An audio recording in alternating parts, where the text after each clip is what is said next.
ये कहानी ममता की है। बचपन से ही घर में ये एहसास दिलाकर पाला गया कि औरतों को बोलने का हक नहीं है। अरे ममता, जरा जल्दी जल्दी हाथ चलाओ। रोज ऑफिस में देर पहुंचता हूँ तुम्हारे कारण। लेकिन आपका सारा खाना पैक और तैयार भी है। अरे जबान जितनी चलाती हो उतना अगर हाथ चलाती ना तो शायद घर को अच्छे से मैनेज कर पाती। क्या मतलब है? क्या नहीं मिला आपको? मोजे मोजे कौन देगा? ममता भागकर पति को मोजे देती है। वो हर किसी का ख्याल रखती, लेकिन उसके घर में रोज का रोना लगा रहता। अरे माँ, स्कूल में टीचर ने मुझे फीस के लिए डांटा। माँ, मुझे अच्छा नहीं लगता कि स्कूल में फीस के पैसों के लिए मुझे कोई भी बात सुनाए। अरे पर बेटा, ये तो पापा करते हैं ना, सारा ऑनलाइन। मुझे तो इसकी जानकारी भी नहीं है। हाँ हाँ, बना लो बच्चों के सामने मुझे बुरा। अरे करता तो मैं ही हूँ, माना, लेकिन मुझे कोई सपना थोड़ी ना आएगा कि बच्चों की फीस जमा करनी है। अरे बताओगी तो तुम ही ना। ममता की अब ये आदत में शुमार हो चुका था। वो हमेशा हर बात के लिए खुद को ही दोषी मानती। एक दिन वो पड़ोस की दोस्त से कहती है, समझ नहीं आता यार, मैं इतनी डम कैसे हो सकती हूँ। बात तो सही भी है ना। अब पति बेचारा नौकरी करे, पैसे कमाए, या फिर ये देखे कि बच्चों की फीस का वक्त है। क्या करूँ यार।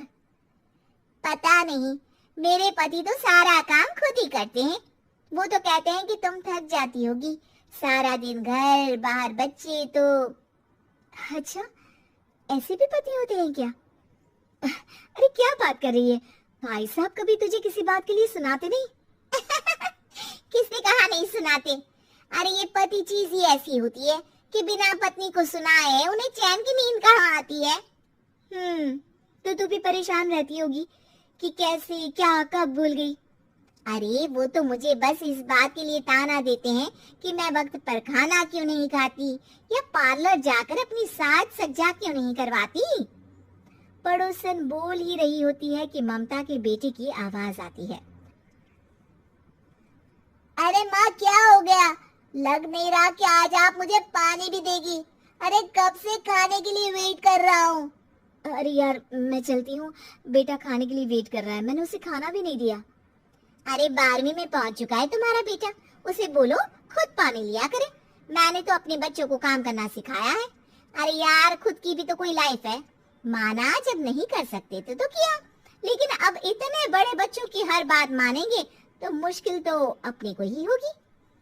ममता को पड़ोसन की बात में दम तो लगता है, लेकिन करे क्या, आदत भी तो खुद ही ने डाली थी। ममता घर जाती है कि तभी बेटी आ जाती है। माँ, परसों मुझे एक शादी में जाना है, तेरी वो जो लाल वाली साड़ी है ना, उसे दे देना। मैं आज जाकर टेलर को दे दूंगी, वो उस साड़ी से सूट बना देगा। अरे नहीं नहीं तारा, वो मेरी माँ ने मुझे दी थी और उस साड़ी से मेरी काफी भावनाएं जुड़ी हैं। तुमको ना मैं दूसरी साड़ी दे दूंगी। ओके, कोई बात नहीं, लेकिन आज दे ही देना पक्का। तारा माँ की साड़ी से सूट बनवाकर पार्टी में जाती है, लेकिन जब वो पार्टी से लौटती है, क्या है, मैं तो समझ ही नहीं पा रही हूँ। अरे जब वो साड़ी मांगी थी तो ये छल्ली सी साड़ी क्यों दे दी? मैं ही पागल थी जो इस साड़ी का सूट बनवा लिया मैंने। माँ, जानती भी हो कि कॉलेज में मेरी कितनी हंसी उड़ी। तभी वहाँ ममता का पति सुनील आ जाता है। अरे गवार औरत, जब बेटी साड़ी मांग रही थी तो दे देती ना। अरे पापा, इनके तो इमोशंस जुड़े थे उस साड़ी से। ममता इतने सब के बाद भी कुछ नहीं बोलती। मेरी बेटी की बेइज्जती हो गई, मैं बिल्कुल बर्दाश्त नहीं कर सकता ये। मैं नहीं चाहता कि मेरी बेटी से कोई भी ज्यादा सुंदर लगे पूरे कॉलेज में। जी, वो पढ़ने में तारा बिल्कुल अच्छी नहीं है, उसकी पढ़ाई पर आप ध्यान दीजिए ना। अच्छा, अब तुम मुझे बताओगी कि मुझे किस पर ध्यान देना और किस पर नहीं। रमेश जैसा ही ये वाक्य पूरा करता है, ममता की बेटी और पति उस पर जोर जोर से हंसते हैं। अरे ठीक है ना, पता ही नहीं चला कि कैसे वक्त इतना बीत गया। अरे कैसे पता चलेगा माँ, हम लोगों के पीछे जो तू बैताल की तरह चिपकी रहती थी, तुझे कैसे वक्त का पता चलता।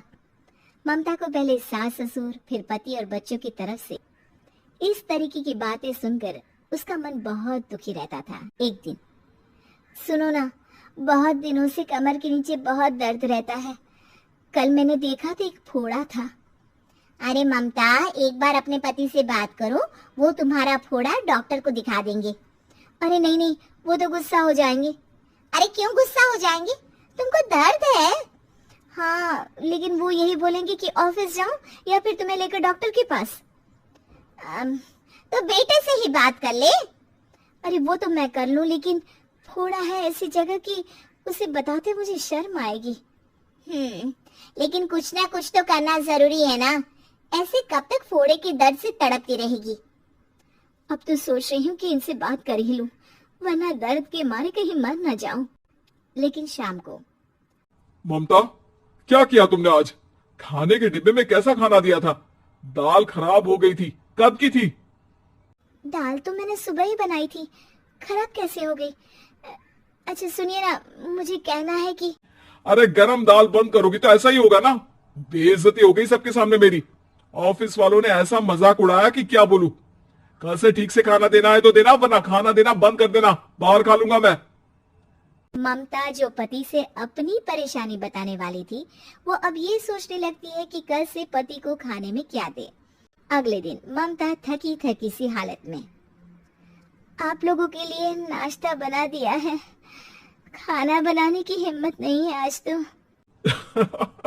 रात भर सोकर थक गई है ना, इसीलिए तो खाना नहीं बना सकती। हिम्मत नहीं हो रही है, मैं बस सोने जा रही हूँ। बस मैडम को सोने का बोल दो, फिर देखो कैसे सोती रहती है। माँ, फिर वही पराठा सब्जी। अरे हमारे साथ के दोस्त एक से बढ़कर एक नाश्ता खाना लेकर आते हैं, आप तो बस। सभी घर से निकल जाते हैं, लेकिन जब शाम को बेटा घर आता है तो घर में अंधेरा रहता है। बेटा लाइट चलाता है। क्या माँ, तुम्हारा भी जवाब नहीं है बिजली का बिल बचाने के लिए? वो बोल ही रहा होता है कि सामने माँ जमीन पर लेटी मिलती है। वो उसके पास जाता है। अरे माँ, क्या हो गया माँ? तभी वहां पड़ोसन आती है। अरे बेटा, तुम्हारी माँ के पैर के पास एक फोड़ा है, जिसके कारण ये लगातार कमजोर होती जा रही थी। मैंने उसे पहले ही कहा था कि घर में बता दो, लेकिन तुम्हारी माँ किसी को तंग करना नहीं चाहती थी। तभी वहां डॉक्टर आ जाता है। अरे इनके ऑर्गन में दिक्कत है, कोई बात है जो इनके मन में खटक रही है। अरे नहीं नहीं, इसके मन में कोई बात नहीं है, कोई काम है नहीं ना इसके पास, सारा दिन बस घर में ही रहती है। देखिए, मैं तो ये नहीं जानता, लेकिन हाँ इनके मन में हमेशा कोई बात रह जाती होगी, इसीलिए उनकी यह हालत है। अगर आप समय से नहीं ले आते तो हो सकता था कि। अरे नहीं नहीं डॉक्टर साहब, हम पूरी कोशिश करेंगे कि वो ठीक हो जाए। हम लोगों ने अपनी ही परेशानी माँ के सामने रखी, लेकिन किसी ने माँ की दिक्कत को जानने की कोशिश तक नहीं की। हाँ, मैंने भी ममता को हमेशा घरेलू जरूरत से ज्यादा काम का नहीं सोचा था। ममता को होश आता है और वो खुद को अपने बेडरूम में देखती है। वो उठने की कोशिश करती है कि माँ, अब आप नहीं उठेंगी, हम लोग है ना, हम लोग आपको पूरी तरह से खुश रखने की कोशिश करेंगे।